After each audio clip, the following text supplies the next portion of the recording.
Hi everybody, this is Damien from Legend Life. We're all about sharing inspirational stories about people who are living their best life. Today I have the pleasure of speaking with Ian Morgan, who's an ultra runner, who actually started his career in his 40s. So how are you going today, Ian? Hi Damien, thanks for the intro. Yeah, good.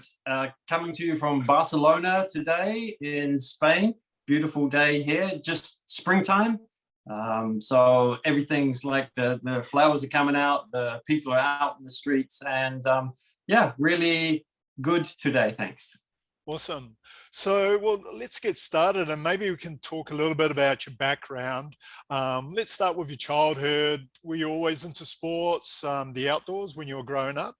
Yeah, when I was like younger, I would say pre-teen, definitely coming from New Zealand, we did a lot of things like hiking, going out to the country for walks. I played sport at school.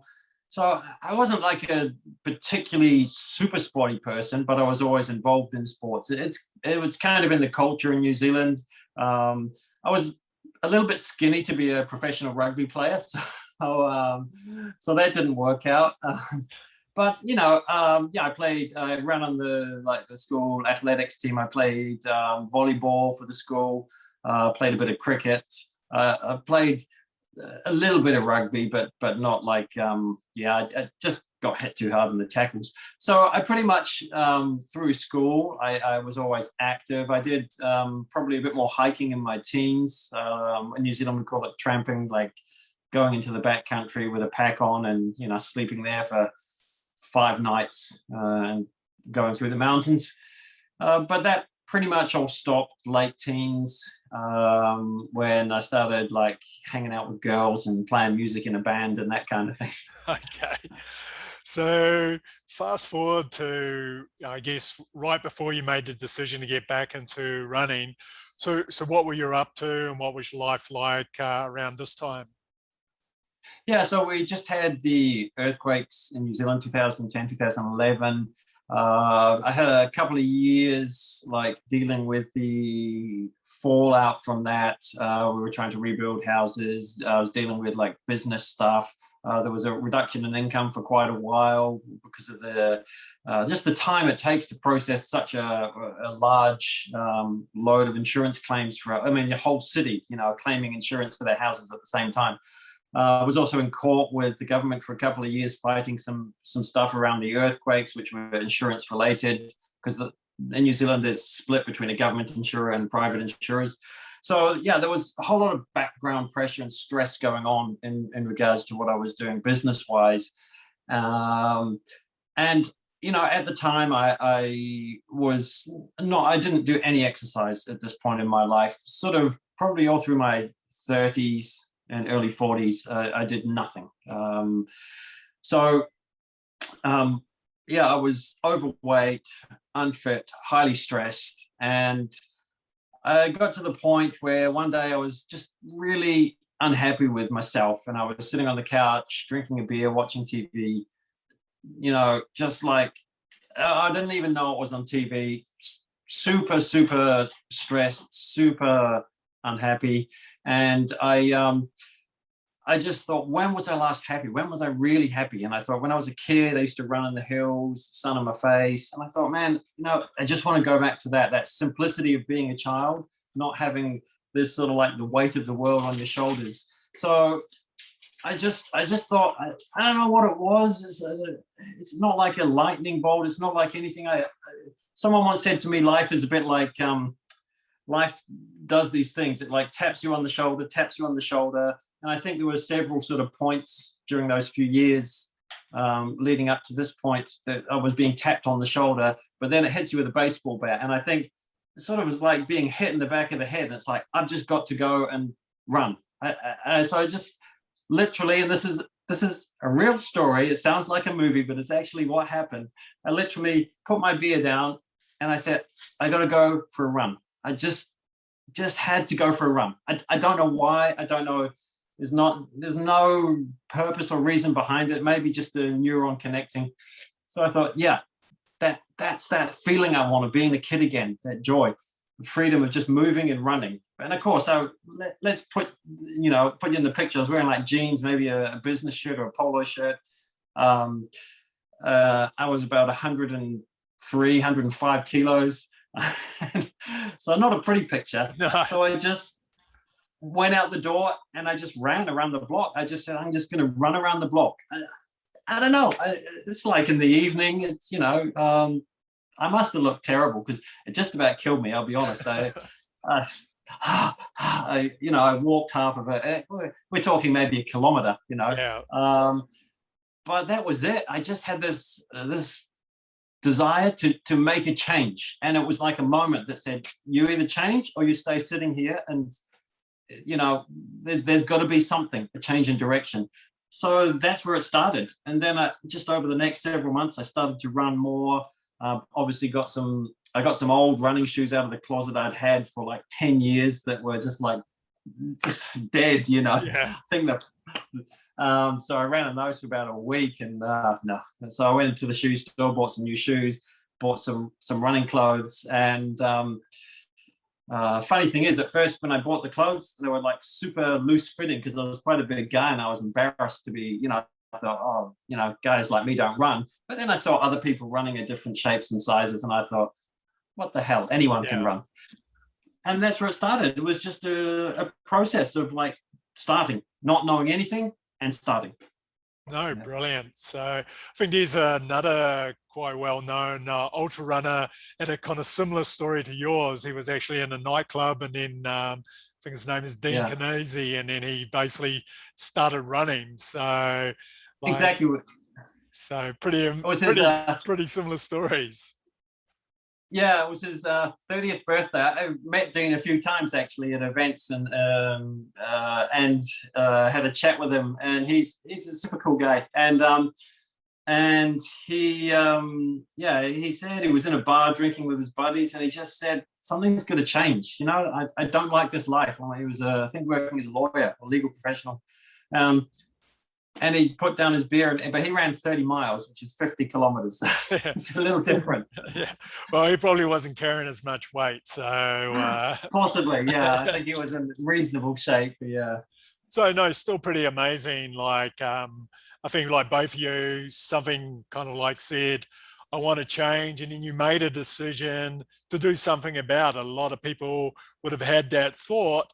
They go, okay, let's change the channel. And then they would go back to what they were actually doing. So yeah, I think feeling numb and not really knowing what to do next, but not wanting to do what you're doing, continuing down the same path, doing the same thing, not happy is it's insanity. So yeah, there was just a moment where it's someone like a switch, like being, like I said, tap on the shoulder, boom.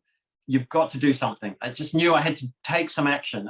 It could have turned out completely differently, but this is what happened. And this is the path that's led me down. Okay, so let's walk through the journey. So, from basically a very sedentary person to ultra runner, there's quite a bit in between. So yeah. And also the transformation, because as you said, you're overweight, 100 plus, and then now I think you're about 75, somewhere around that kind of mark. Exactly. So so that's quite a transformation of life, and then also physically as well. So how did that all kind of like progress? So you're all excited about the running now, and then what happens next? Okay, so as I just mentioned, probably about several months was just like huffing and puffing and not really having a direction or a goal. I didn't have any plans. I didn't want to run a marathon or anything. It was just a case of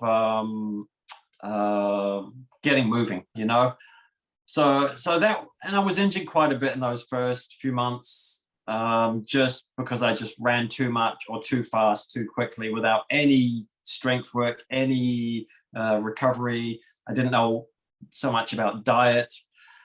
So yeah, I would say it took between 6 months to a year, to be honest, to really find my groove. Then I thought, okay, I'm getting okay at this now. I want to take this a little further. So I joined a local running group, started to do weekly runs, started to get some individual coaching through that group.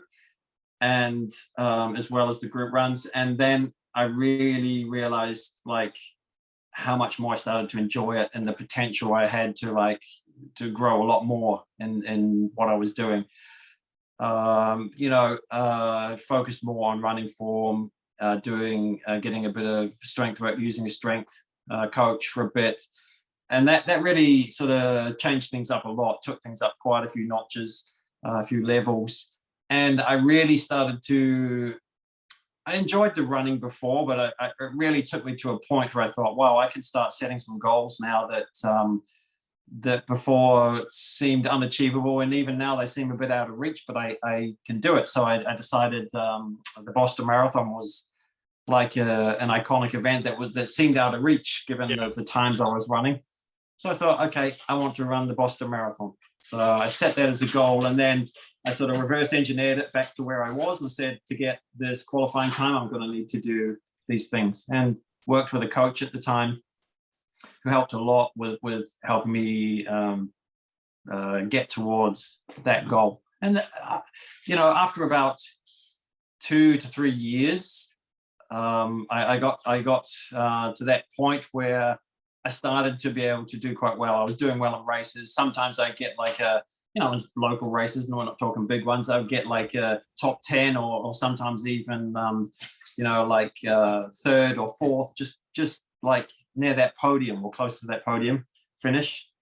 So I thought, okay, I'm actually doing quite well at this. So I can achieve this. I can do something with this. And it kind of solidified itself when I started posting on Instagram. This was sort of how the Instagram grew. I was running in these cool places, so I thought I'll just start documenting it. And my daughter actually helped me set up my Instagram, my oldest daughter. And she was like, you got to get this on Instagram. It'll be like super cool to see sort of like an old guy running, Yeah. So that's how the Instagram started, and that sort of grew. I don't know, people connected with it, people enjoyed it. I sort of made fun of myself a fair bit on there, didn't take myself too seriously. And I think it connected with people. And then, started to do well in a few events, and sponsors started to take notice, just local ones, but they said, hey, we'd like to support you with this, we'll invite you to this. And then it really sort of grew, I guess. I don't like to use the term, but organically. From there, and here I am today. Obviously, the level just sort of grew bigger and bigger as social media expanded, and I started to take my training and my nutrition more seriously. That was another thing. Nutrition is a big part of it as well. Okay. So in the first 3 or 4 years, you were still working with your business to kind of like, or... Yeah, that's true. So I was like running as a hobby, and the business was just like, pay the bills, obviously, etc., live life. So there wasn't like a decision at one point to say, well, I'm walking away from this and I'm doing this. It kind of just, the business faded out and the running took up. So maybe, and there was a point where I said, well, I'm never going to make like a massive amount. I was in property investments. So like, I thought, okay, so you're going to have to give that away to do this, in the sense of like the income's going to change. However, you're not going to have like the stress of all the things that you've been dealing with. And I'm not saying I could have kept both, but I made a commitment to simplify my life in many ways. I went through a divorce during this time. And my kids are growing up, they left school, all of them that have now. That one had moved to Australia and been working there. So I thought, okay, so like, I'm single, my kids are growing up. What do I actually want to do with my life? And about that time, I was running a race and I had the collapse and taken to hospital. And I found out I had genetic cardiovascular disease. I had problems with my 2 left arteries. So I had a angio, and they found these problems.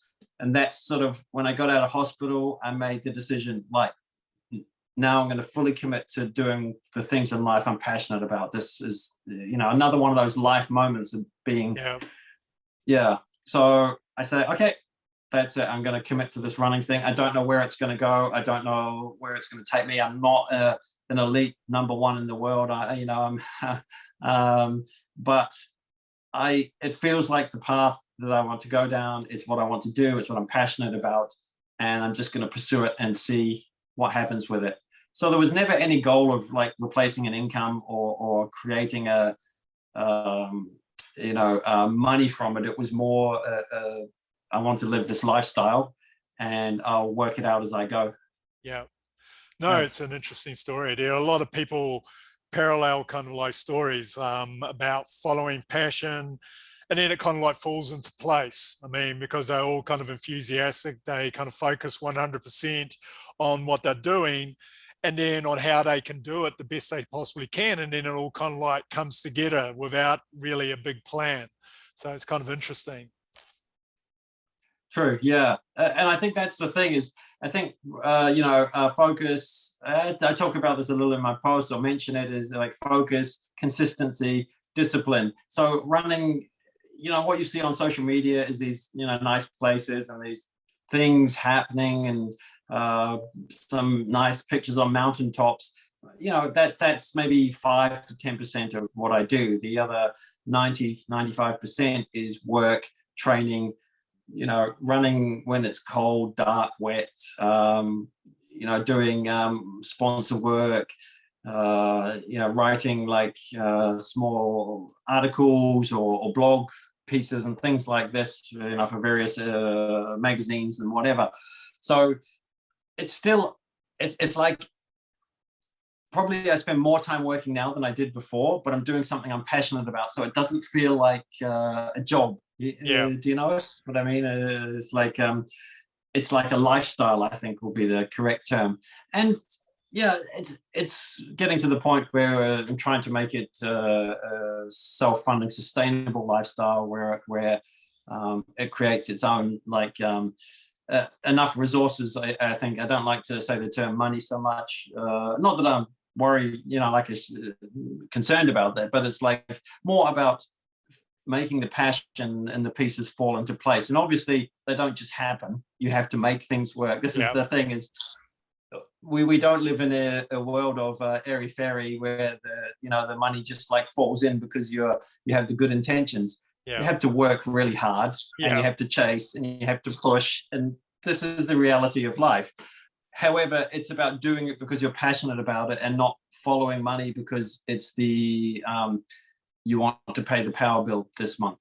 Yeah. So, opportunities are more based around, is it the right thing for what I'm doing? My passion, is it the thing I believe in? And not necessarily to get paid. So I think when you have that approach, things work out a lot better. Yeah. Yeah. No, very interesting. So you're a big advocate for people finding whatever makes them passionate and, or whatever their purpose is. Yes, I think, and once again, passion's not the thing that's going to get you through. You can be passionate for 3 months and then go, oh, well, this is just really hard. I think you need to have a purpose with it as well and some long-term commitment or and purpose-driven goals of what you're doing. And I think you always want to be improving. And I'm not saying you necessarily have to get faster, but in the sense of challenging yourself. So it's not easy to go and move to another country where, well, as you know yourself, where the first language isn't your language. Yeah. It's not easy to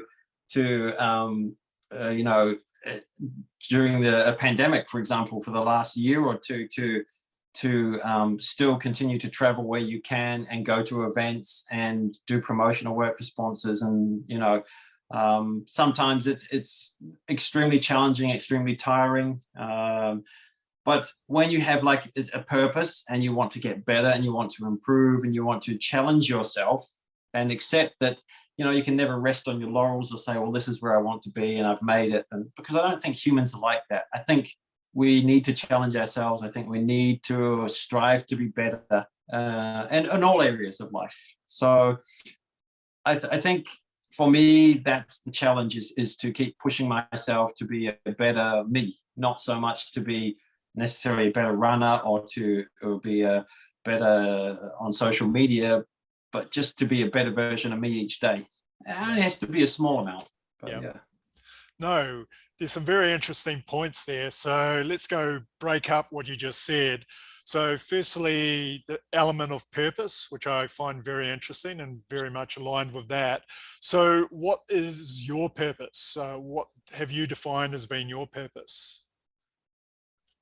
Okay, well, I think they're multifaceted in the sense that the main driving purpose is to be a better person or human being each day, and that involves like physical, mental, when I say spiritual, I don't mean like necessarily a religious point of view, but maybe through meditation, maybe through a belief of your own choosing, or whatever feeds your soul, whatever you want to call it. So yeah, searching for that. So physical, mental, spiritual, and like a humanistic approach where you fit in the world. I mean, my purpose is to have this lifestyle, to pursue it in the sense of being able to help other people, probably like in my position, like people that aren't sure, that not sure if they can do it, that and not through like a preachy style or selling a program for $29.95 of how to eat better, how to get fit, or whatever, but to actually just share the story, to say, I'm a regular guy. I don't really know what I'm doing. I don't have all the answers. I'm just sharing what I've learned on my journey. And maybe at some point, it's not too late to change. You can make a difference to all these aspects of your life, your health, physical and mental well-being, etc. So yeah, my purpose is to work towards those kinds of goals and educate people about things like the heart side of things, the heart issues that I have, and that they're not as limiting. I mean, obviously each case is different, but physical or health issues, it's so easy for us to just take pills and give up. But I think, if we make some changes in our lifestyle in regards to what we eat and what our stress, how we react to stress, it can make a big difference. Certainly, I've learned that from my own experience. So yeah, the purpose is to continue this lifestyle, to grow it, and to help educate others, and to share my journey of what I've learned. And I'm writing a book sort of about what we're talking about, so I can and then like share that in a more formal setting, like a book, and then do some speaker events to just share the story, because I'm not a dietitian, I'm not a nutritionist, I'm not a professional rated sports coach. I'm just a regular dude, so I think the purpose is to share the journey and share my story in the hope that others can see they can make changes and can follow too. And they don't have to go and run ultras and quit their jobs or whatever, or stop their lifestyle. They just know that you can make a change and you can make a difference in your life for you, or to find what makes you happy. No, definitely. So, which is part of the reason why I do these kind of like talks, to show they're ordinary people, no different than yourself, who are doing, pretty extraordinary things. And then, the limitations are what you place on yourself. They're not necessarily real limitations. So that's why your story is so compelling. Exactly. So the potential element is also quite interesting, because you focus quite a lot on that, like trying to define your potential, which is kind of like aligned with finding your purpose, isn't it? So, always pushing yourself. So let's elaborate a little bit on that. What is it you're trying to reach, or the potential you're trying to push yourself to kind of like reach? Yeah, I'm trying to find, I guess, the boundary or the limit, the point where my mind and, I mean, the body can break actually. It's pretty tough, and it's like to push myself to that point where the mind and the body say this is too much. And I'm not saying to kill myself, to die on a mountaintop free, but to challenge myself to go beyond. Okay, so I think I'm capable of this. Yeah. But how about I'm here, I can get to this, or here, what does that feel like? Where does that take me mentally and physically? And I love that challenge. The best moments that I've had in this sport and in adventures and traveling have been when I have been down, when I have been knocked back, when something's gone wrong, when there's a whole lot of other challenges, because those are the times when you have to rely on your internal resources. And I want to know basically what I'm made of. Where is that point where I say, I just can't do this, or everything gives up. And Yep. and once again, I'm not saying I'm no like I'm not going to climb Everest 10 times or run around the world in so many days or anything. It's about my own personal limits, Yep. knowing where they are, knowing myself as a person, and what do I need to do to push myself, because I know myself well enough to know I'm basically, if I can, I will procrastinate and I'll be lazy around something. So I have to challenge. It's like about challenging myself to push myself out of that place. I was at a point when I was in my business and property investing and stuff like that, where I could have just said, okay, I'm going to just retire now. I have a freehold house. I have enough money. I can just like live simply, and I don't really have to do anything anymore. I can just chill. I wasn't rich or wealthy by any means, but I was, I could tick along, I guess the word would be, but I was just not challenging myself at all, of the potential that I could achieve. And for me personally, the money or having another car or the latest iPhone each year wasn't a fulfilling thing. And I'm not saying it shouldn't be for anyone else. I'm not bagging consumerism or wanting to live a better life at all. Nothing like that. I'm saying find the thing that makes you happy. For me, living minimally, having a suitcase which I travel around with. For instance, I haven't had a technical home or rented apartment since I think May last year. June last year. I've been living out of a suitcase, and that's not been easy. But I challenge myself when I'm in that situation to find some way to sleep, to go to these places, to find the means to travel and get out and about. And obviously I've had a lot of help from friends and sponsors, etc., and use my own resources to do that. But I think we as humans are designed to challenge ourselves. I think we're designed to be put in situations where we're meant to be uncomfortable. And I think the reason I got comfortable and overweight and unhappy was because I didn't have a challenge. I could just pick up a phone now or pick up a phone then.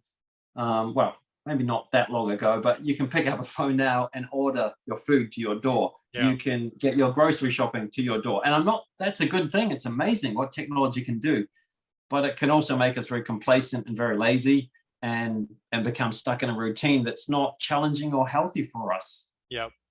So it seems like you're definitely a big advocate for getting out of your comfort zone to try and stretch yourself so you can actually grow. Agreed. Yes. I mean, when we talked, I think last time, briefly before we set this one up, I'm 50 years old. I'm not going to say your age, but you're a similar age. Yeah, I'm 51. I'm proud of being 51. I mean, so, and people say, at your age, it's like my oldest daughter says, used to call me old man when I was overweight, and it's like, I know you're just written off as an old guy. You don't do this kind of stuff. So, it's challenging yourself to be better. Who says 50 or 51 is too old to be an ultra runner or an athlete or a triathlete or a swimmer or a dancer or start a new business or whatever it is you want to be or do?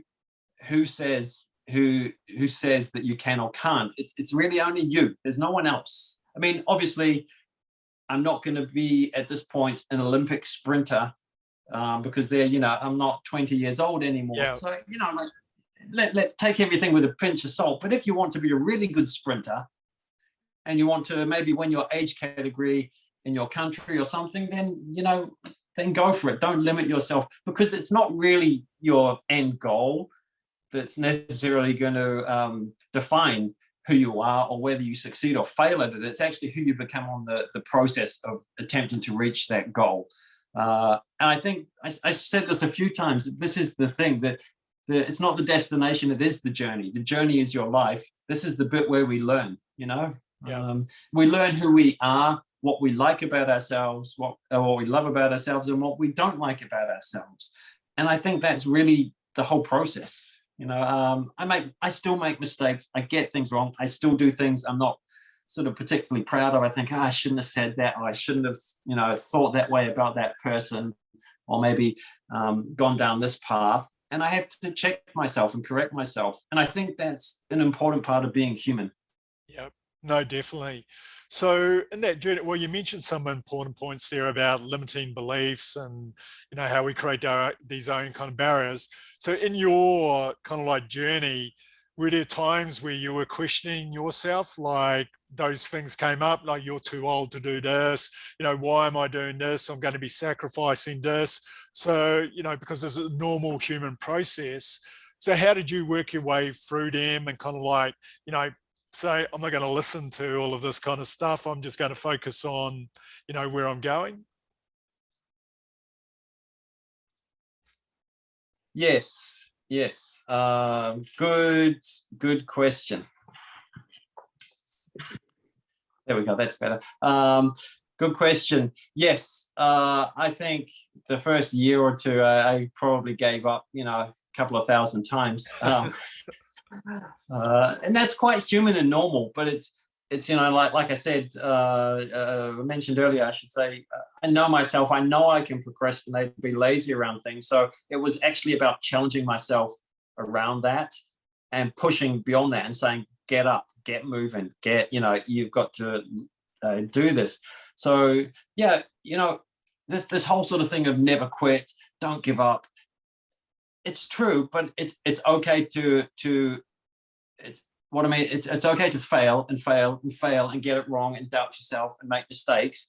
But it's when you say, "Oh no, it's too hard for me." It's about breaking through that bit, you know, and challenging yourself, because the challenges don't end when you start to like go down a path and do something. So okay, so I'm doing this now. I'm running. I've got sponsors. I still have challenges every day. There's always something, you know, you have to challenge yourself with. Things still go wrong.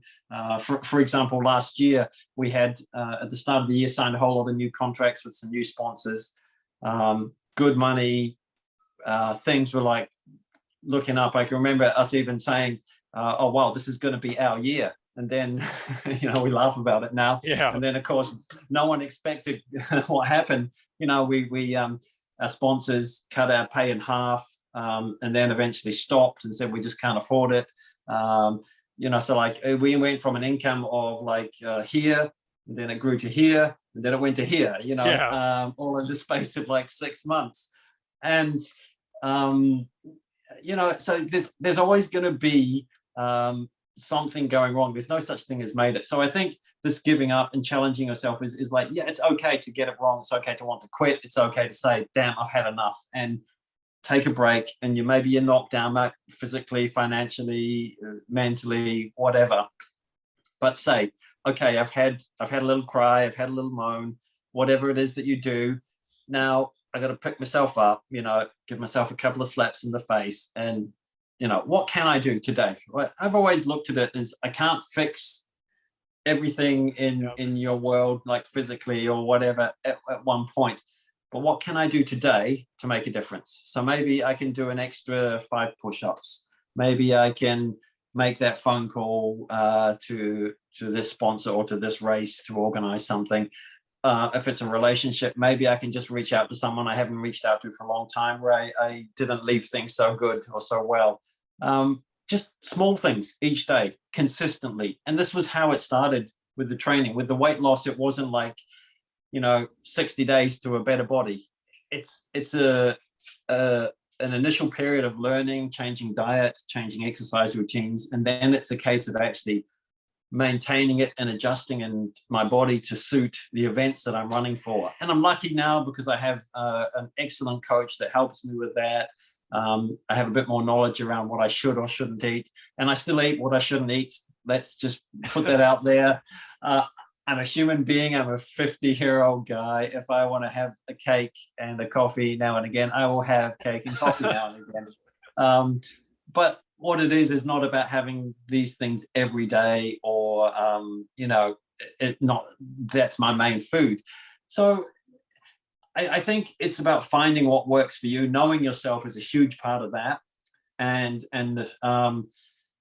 sort of making those small changes every day, or small adaptations, I should say, to move forward. So yeah, totally gave up lots of times, totally challenged myself and challenged my thinking still now. I haven't done push-ups and my sort of like my strength core routine for about 4 days now, 4 or 5 days almost. And it's sort of like normally I do it every day or two. So Fran yesterday bought a yoga mat here, cheap one, and we're just going to put it on the floor in the small cramped room we're in. Yeah. And I can do my push-ups there. So you just got to sometimes say, yeah, it's not the ideal situation. I can't go to the gym. It's not a lot of room, but I can still do it. I can make do with what I've got today. So kind of like sum up, it sounds to me like you know your overarching goal, or where you're kind of like going, and then Yes. We all kind of like fall off the wagon some of the time, and then you just got to remind yourself of where you're going, and then you go, okay, what am I going to do today to get me back to where I want to be going? Exactly. So maybe yesterday I ate I don't know, it's McDonald's for breakfast, a pizza for lunch, and a burger, or I don't know, fried fish and chips for tea. Yeah, okay, I fell off the wagon maybe with my diet.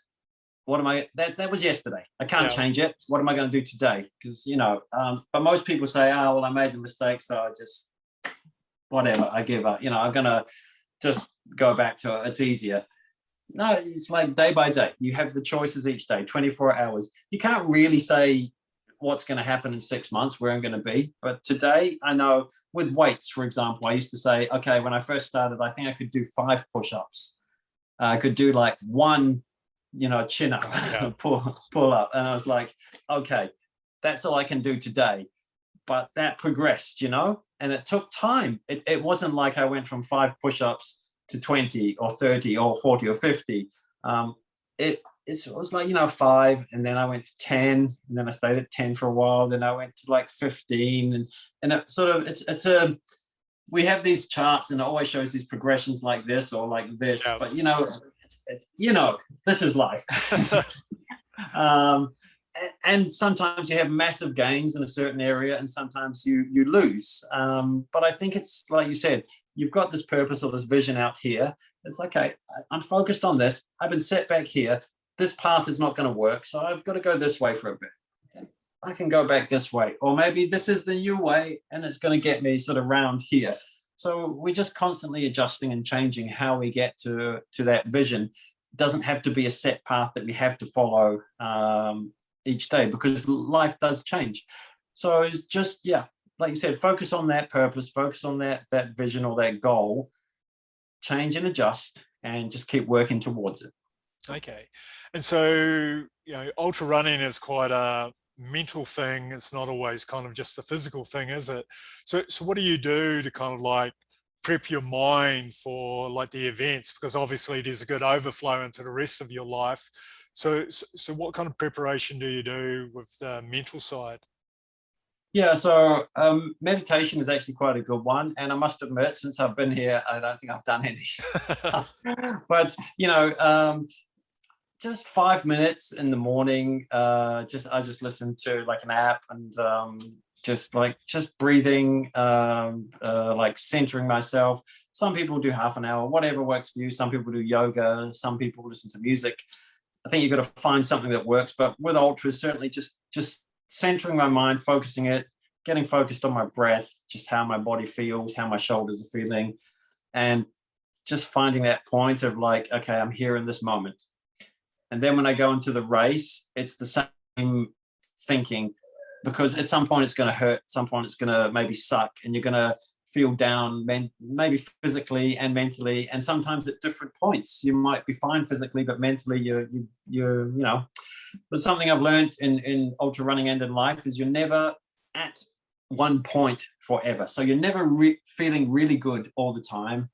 and you're never feeling really bad all the time. It's a changeable dynamic, and ultra running sort of condenses, I guess, the experiences and emotions of life into a much shorter time period. So you can have, lack of sleep, hunger, tiredness, illness, mental challenges, emotional changes in your body, all condensed into like maybe a 12 to 24-hour period.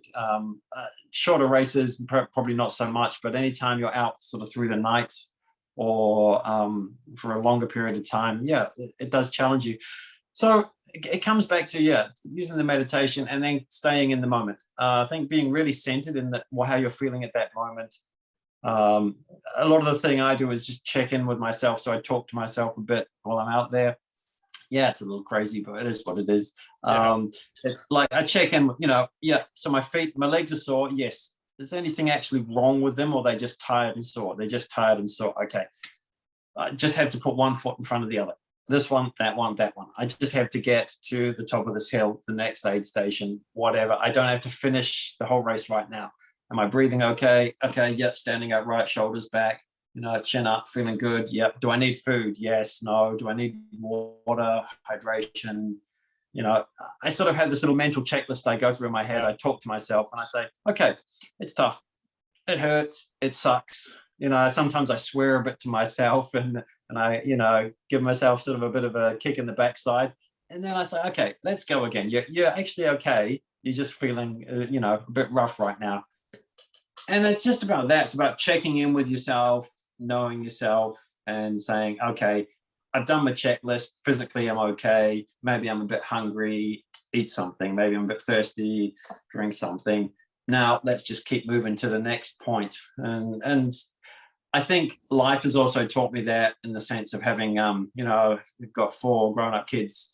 I've been through a divorce. I've been through, like I said, the earthquakes, been through health issues with my personal health. So life experience is also a big part of it. You have all these things drop on your lap at different points in your life, and you think you're not going to survive them, or you feel like so bad that, when I had the heart issue, I thought I wouldn't run again. I thought, oh, that's it, I'm done. But, probably for about 2 seconds. Yeah. Then I thought, okay, how can I do this? How can I move forward? And it was a bit of work, but I didn't have a particularly bad situation. It wasn't a really, major open heart surgery or anything. Yeah. You learn. So I think mentally, it's really is about keeping it back, bringing it back to the moment. Where am I right now, and what can I do right now to keep moving forward? And that applies to anything in life. Okay, so it seems like ultra running's taught you some kind of like very valuable lessons, which you're going to kind of transfer over to the rest of your life. Yes, yeah. I remember a desert race in Dubai, and it's 270 k's through the desert, and I'd never run in the sand before in the desert. So, this was a new experience for me too. And I remember by day 3, it was like over 5 days. By day 3, and you're sleeping in tents. So by day 3, I think I had lost, was it day 3 or day 4? I had lost 9 toenails. They're just being in the shoes and the heat all the time. They're sweating and swelling. Your toenails just go soft, basically. And they pull off in your shoe. So you pull your shoe off and there's toenails in there, in the sock. So I had 1 toenail left. It was actually on my little toe. And, I was in a pain. I've actually got some photos, and I don't think I've put a couple in my stories, but I've never posted them online of my actual feet at the time, because most people makes them sick. And, people say, how did you deal with that? And I think you said ultra running teaches you to deal with these challenges, because you're in that moment, you're in the middle of the desert. The only thing you can do if you want to keep moving, you've got 2 options. You can stop and say, I quit. It's too much, which is actually quite easy because you're in a camp. There's medical people there. They can say, okay, that's fine. Just go back to your tent and you can sleep there for the rest of the race. And, we'll take you back to the hotel. And, there's an option that's actually even harder with ultra running, because you've always got an option to quit. There's a choice. And I'm saying, not saying you shouldn't quit either, because maybe there's a real medical reason. I'm not saying just push through anything. But okay, so I'm there with these toenails, and I thought, okay, so this is like horrible. It's extremely painful, especially when you wake up in the morning to put your socks and shoes on with no toenails. It's just bloody raw, like, Yeah. you know. So I thought, okay, so I got to the medical tent. Each day we'd just put a little bit of tape over them, and it would come off, the tape would sweat off in the shoes again, and it'd be sore. But it was just about, what can I do today to keep moving? So the lesson is, if you'd have told me when I first started this, when I was a big guy, well, you're going to have to lose, or you're going to at some point lose 9 toenails and run with these stumpy, bloody feet in the desert, I'd have gone, there's no way I'm doing this, man. I'm out, But it's like I said, challenge yourself, stretch those boundaries, and it's amazing what you can actually achieve. And ultra running has taught me that if I can survive that, then when I'm dealing with another situation that's not ultra related, maybe a relationship issue, maybe how am I going to pay for this flight, or my rent, or whatever? It's like, okay, it's the same thing. I don't have the answers. I don't know, but I know that I'm a reasonably intelligent person. I can, figure something out, and just do what I need to do today to keep going. And that works in a lot of areas. I think we get overwhelmed with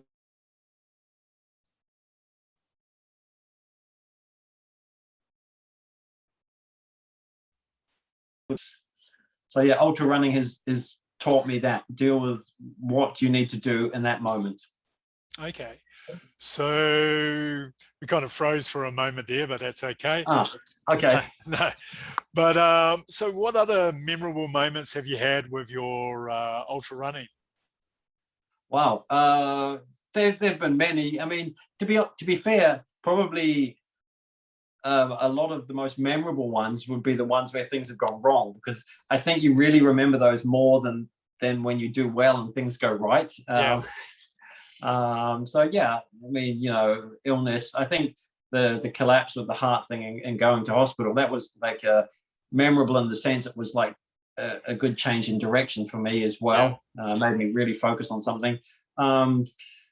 Running in the Italian Alps at sunrise was an amazing experience. Like the beauty of places is probably one of the things I've taken away a lot from ultra running. Running like in the Italian Alps at sunrise as the sun comes up and you're in the top of a mountain pass, just incredible.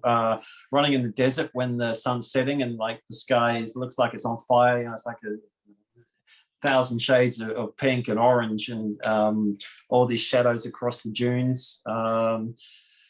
Running in a forest at night and the mist and the fog is coming down. In various countries, Madeira, Sweden, places like this, just beautiful. Actually, probably one of the sort of coolest moments was meeting another fellow ultra runner, my partner Fran, who you interviewed last year. Last year or the year before? Last year. Last year. So meeting someone with a similar sort of passion for the outdoors and challenging yourself and pushing your boundaries. So there's just been, it's hard to say highlights, because each moment or event is special. Coming across wildlife is sometimes kind of cool, jumping over snakes and scorpions and all sorts of things. It's kind of part of the adventure. Running in the Copper Canyons in Mexico was amazing. I think it's like a lot of the time it's experiencing sights, sounds, and smells and cultures that you haven't been in before or wouldn't have access to, that normally if you go to another country, you're just going to go to like the main tourist cities, and then you sort of go through those things. But with ultra running, you're in these small villages or towns in these faraway places that sometimes they don't even speak. For example, in the Copper Canyons of Mexico, the local Rumi runners, the Tarahumara's, they spoke their own language. They didn't even speak Spanish or not much Spanish. So these are the things that stay with you, I think, more than anything, and the connection with the people that you meet there. No, sounds like quite a change because, like Christchurch, where we're both from, like 400,000 odd people, and then it's quite a small town, kind of like very far away from everywhere else, and it's kind of like got its own parochial kind of like feel about it. And then now you're off exploring Exactly. all these different places. It's pretty awesome. Yeah, no, it's true. And yeah, I mean, well, Christchurch, is like you said, very parochial, very like it's like a large rural farming town city, isn't it? I guess supports Yeah. that community. And yeah, it's certainly, certainly going to live in Chile for a while was interesting, and now being here in Europe is interesting. Just the cultural challenges themselves, and the changes and the challenges for me with certainly with the language and cultural differences that I really enjoy it. It's a good part of the experience. No, very cool. So, what is on your bucket list as far as the next ultra marathons? What's in your pipeline? What are you looking forward to trying to achieve? Achieve. Okay, so I think run further and run higher. So I definitely at some point want to get to the Himalayas and do some events there. It's a bit hard to say this year because each time we've signed up for something or something's about to go ahead, it's been postponed or cancelled. So really, after having COVID last year, it's this year is about getting back to fitness and starting the events calendar probably more towards the later part of this year. At this point in time, we're hoping to get to the UK in the next few weeks to run one or two races, just shorter distance ones. And then back to Europe, hopefully would like to run in Italy in June again. We would like to run in Mexico again this year in the Copper Canyons. Possibly in Turkey, in Cappadocia. I'm just thinking where else. A few races here in Spain. So yeah, it's really about when something comes up that's actually going ahead, we're going to try to get there, subject to travel and sponsor support, etc. So at this point, the bucket list is kind of on hold, but the long-term goal is running races from the Ultra Trail World Series and running in some more difficult and extreme places, like the Himalayas. Like I'd love to go to China and Mongolia, run the Gobi Desert. These kinds of places, parts of Africa, I'd like to run in as well. So long-term, it's about picking probably one of those sorts of long stage race challenging events each year and going and doing that, and then just staying within the relatively normal race calendar of things like the Ultra Trail World Series, where they're like the more regular ultra race events. Okay, sounds like a pretty chocker kind of plan going forward. Yeah, So, true. so now let's change tact a little bit and then talk about other people, what they can learn from your kind of experience. So imagine someone very similar to yourself, is pretty unfulfilled with his life or numb, as you were saying, and they do have some kind of aspiration, but they don't know how to go about making that change, or, they're too scared to make that change. What would you say from your experience? Well, I would say, find that thing that does interest you. It could be your hobby. Okay, it could be it doesn't have to be this all-consuming passion that you just want to quit your whole life for. Maybe you have like a nighttime hobby. Maybe you go online and you like blog about, I don't know, maybe you're like a foodie and you blog about restaurants that you go to, or you do like you love watching cooking shows and doing baking, and you want to, you're on a chat room about that. Maybe like start doing a blog about those experiences that you have. So I would say try to find like 1 or 2 hours out of your day, and that could be at night, and it could be when you're tired, or it could be in the morning, where you can start like doing that thing that you want to explore.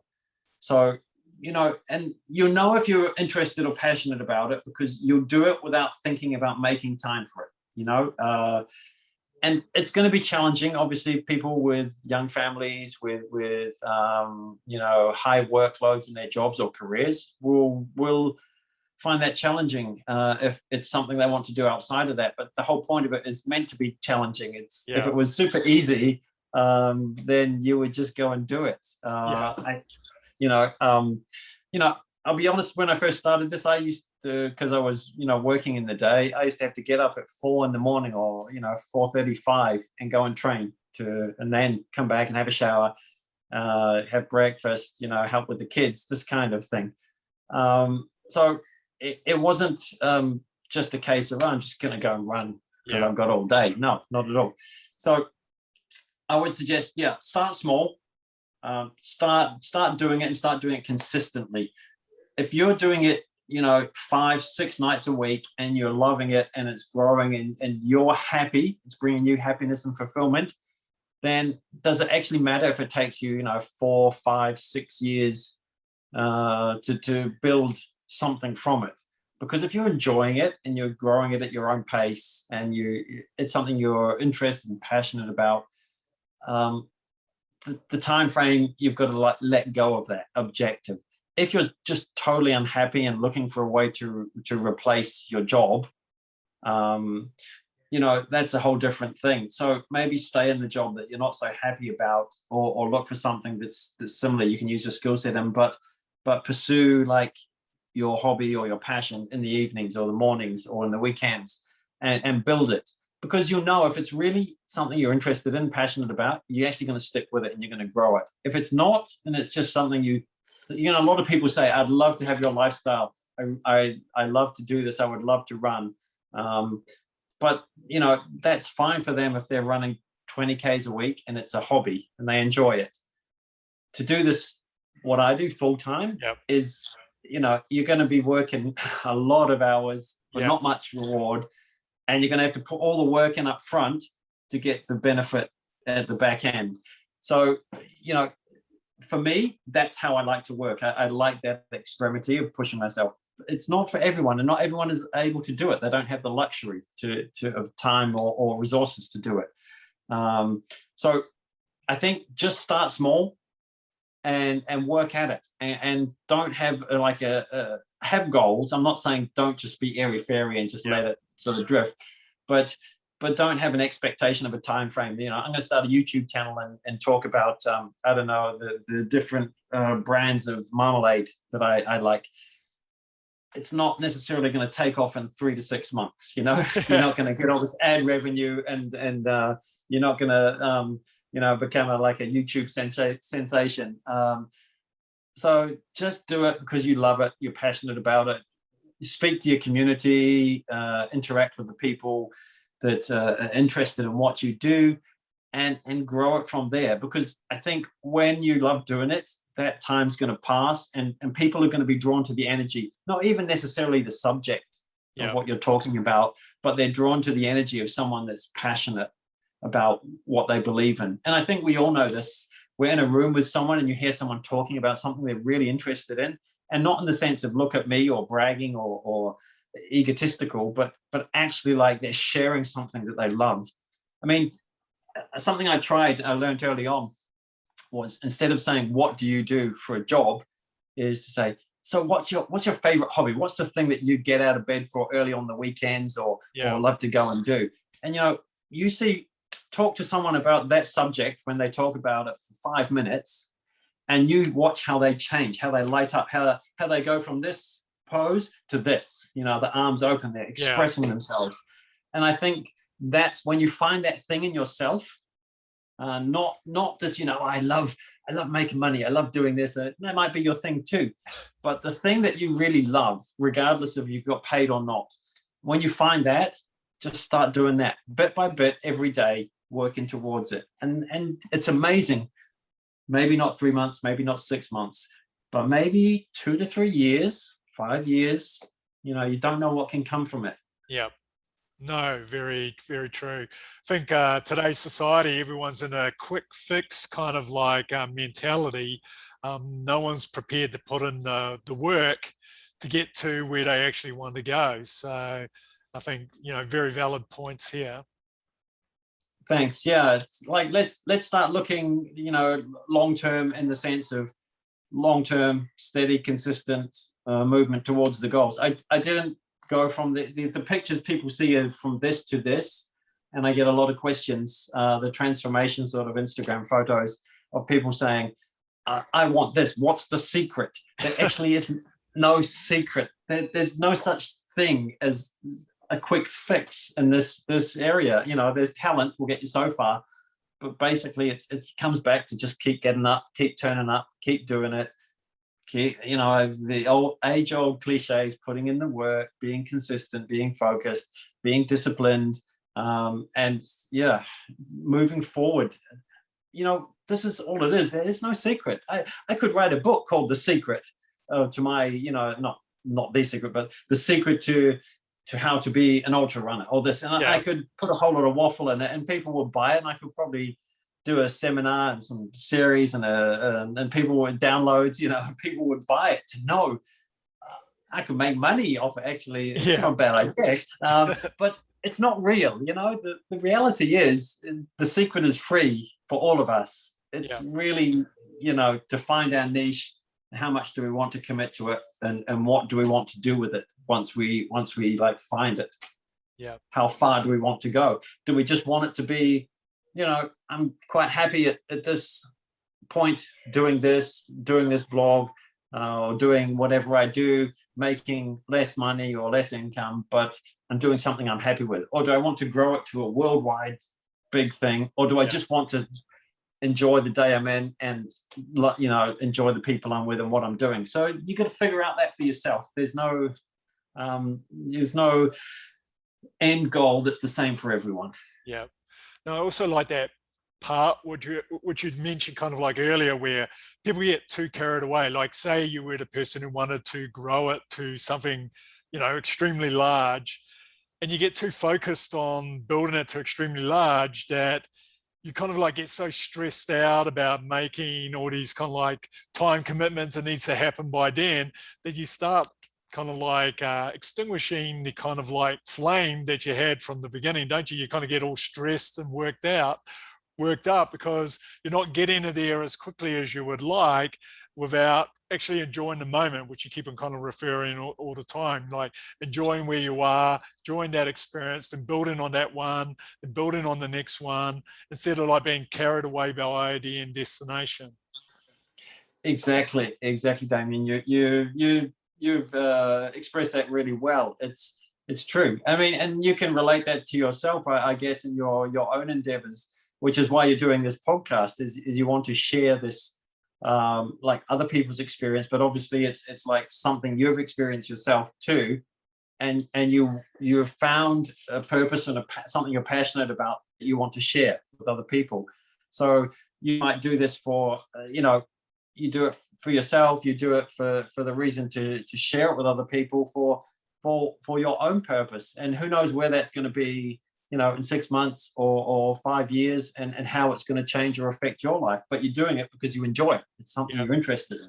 So I think that's the key, No, definitely. It's like, as you bottle it up, you got to find what you enjoy and make sure you keep on enjoying it, because if you don't, that's when then you kind of like just wasted all your energy. So you have, and it's not real energy, because especially in this industry of I'm in the sense of, you get offers from other brands and influencer stuff, and I could make more money doing this if I said yes to some of the things I could do, but then it's not true to the vision that I have or what I want to do with my life. Then I just become a salesperson for companies, rather than Ian, the ultra runner that wants to pursue this. Now, I'm not saying I don't turn down opportunities to get paid.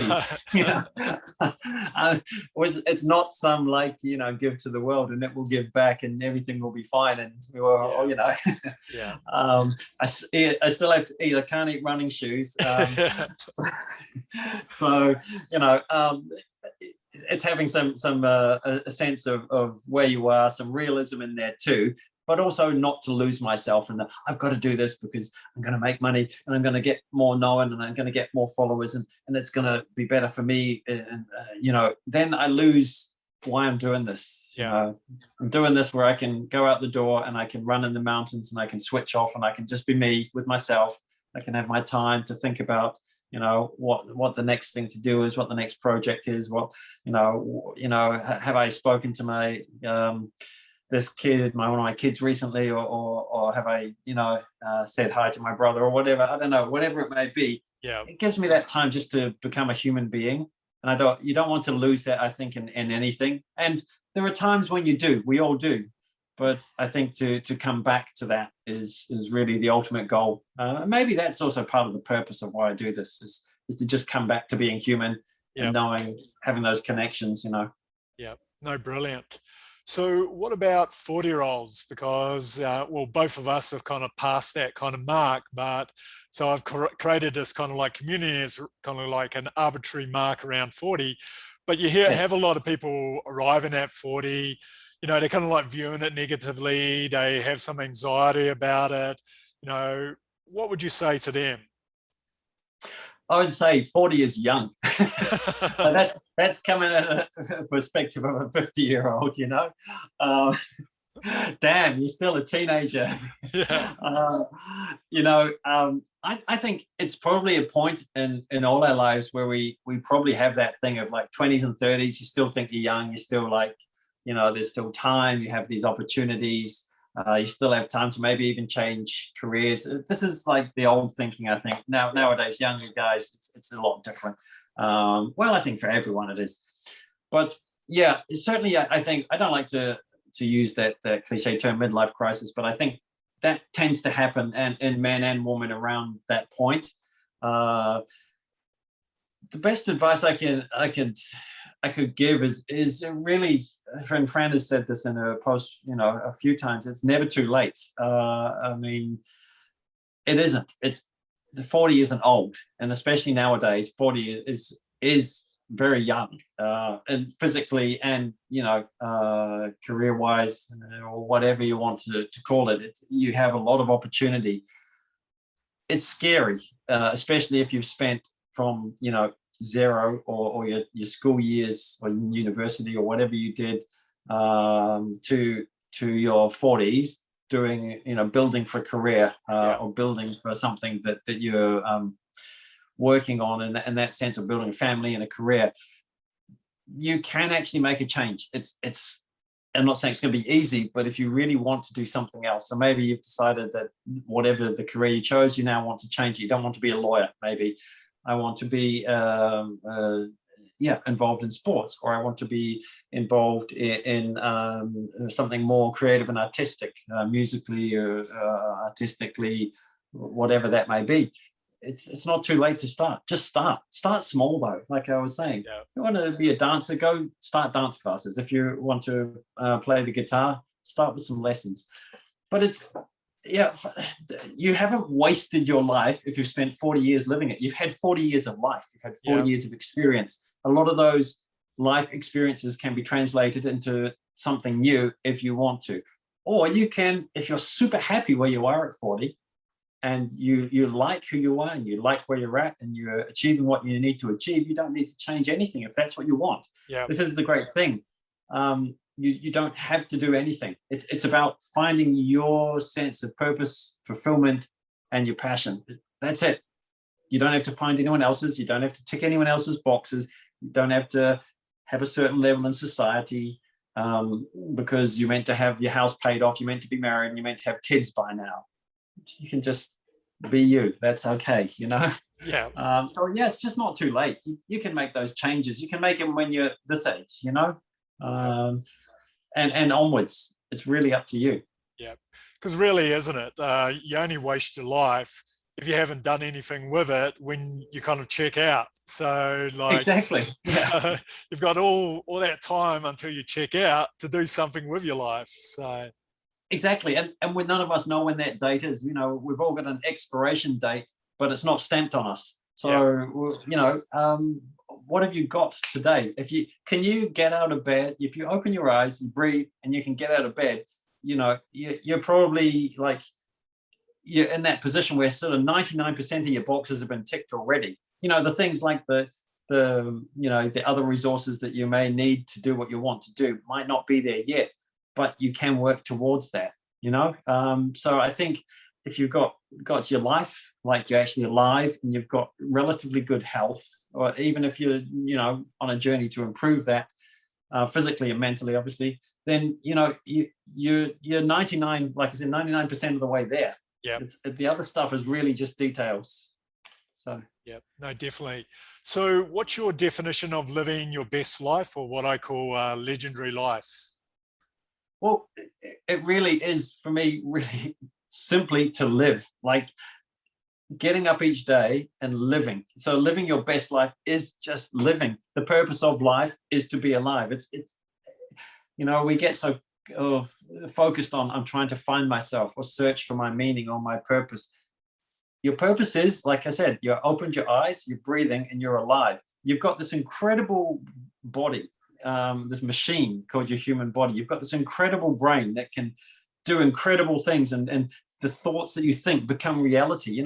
Cars didn't just magically happen on the planet, and planes and computers. They were all thought about and designed and invented by people and developed. This has all come from our imaginations, all these things that we see around us, So we do literally create our world. So you've already got the hardware and the software all here right now. So that's it. The purpose of life is to live it and use what you've got each day. This really simply, you could say be kind to people, save the planet. All these things are things that are like I said, the 1%. They're good things. It's good to be kind to people. It's good to save, the world that we live in. It's all our home. However, it is simply to live. You don't have to achieve incredible things. Simply be yourself and express yourself through this body and through the mind that you have. I think once you get that, your key to fulfillment and success becomes just being you. And then you don't have to set it by a standard of how much I have in the bank, how many races I've won, how many medals I've got. I don't know if I have a beautiful or attractive partner, how many kids I have. You just say, wow, I'm living. Yeah, that's it. That's my gift for today. No, perfect. I was going to ask you your life motto, but I'm actually going to give it to you. It's kind of live that you may live. It's a Latin phrase that was on the emblem of like knights or whatever way back when, but pretty much it sums up exactly what you're saying. Live that you may live. Yeah, it's just true. Live that you may live. I like that one. That's super cool. It's true. That's it. It's express yourself through the life that you've been given. That's it. It's you were born. I think I heard Gary Vaynerchuk say in some talk I was watching on TED or something. The odds of being born is so many billion or something to one. It's like a phenomenal that you're even born and alive. It's this gift you've got, and you've got between here and who knows where, here somewhere. We don't know. Yeah. Fill in the middle. That's your bit. This is the bit. It's like the coloring books where you're between the lines with the kids. You've been given the outline. Now you've got to fill in the colors. You got to decide how that's going to look for you. Yeah, that's it. Definitely. So to close out, what are 3 life lessons you've learned in life that you think would be of value to share with others?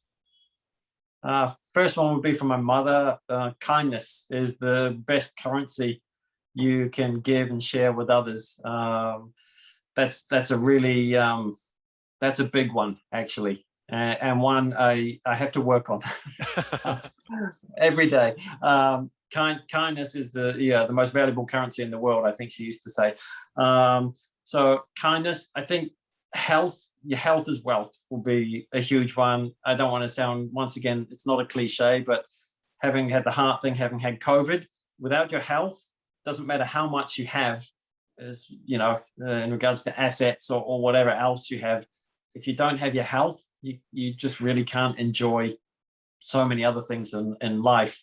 And also don't take what you have for granted today, or be grateful for what you have today. Whatever resources you have in front of you today, if you've got a roof over your head, you've got some water, clean water, you've got some food, you're pretty much covered most of your bases for having a good life. You know, so yeah, I think kindness, health, and gratitude would be the three things to be thankful, you know, to really say, if I've got that each day, man, I've pretty much got it made. Okay, no, awesome. So Ian, it's been a pleasure talking to you. Certainly inspirational, and I'm sure a lot of people will get value out of this. So for anyone who's interested in finding out a little bit more about you, how can I find you online? Thanks, Damien. The best place to find me at the moment is on Instagram at ian.morgan, ian.morgan.